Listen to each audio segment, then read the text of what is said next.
Imagine having a mobile that doesn't have the ability to talk to computers on the internet. You couldn't do a Google search. You couldn't send and receive mail.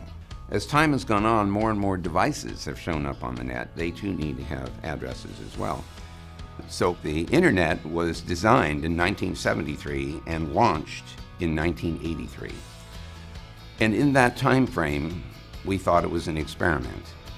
So we allocated address space, sort of like telephone numbers, sufficient to define 4.3 billion termination points in the internet. Now, I can tell you in 1983 that seemed like it would last forever, but remember, it was an experiment.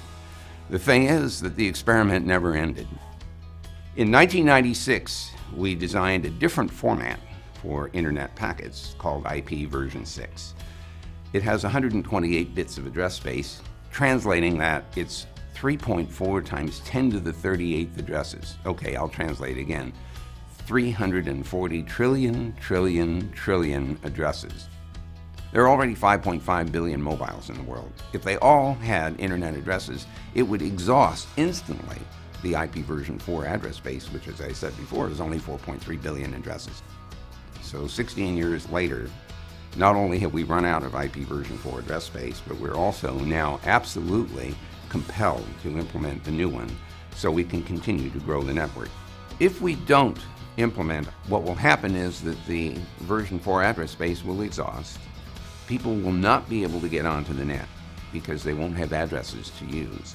And at that point, the internet stops growing. If I had known in 1973 what was going to happen in 2013, I would have insisted on a much larger address space so we wouldn't have to go through this transition. On June 6th this year, we are all, Google and others on the internet, are going to turn on the IPv6 capability. And that is the launch of the new, larger internet.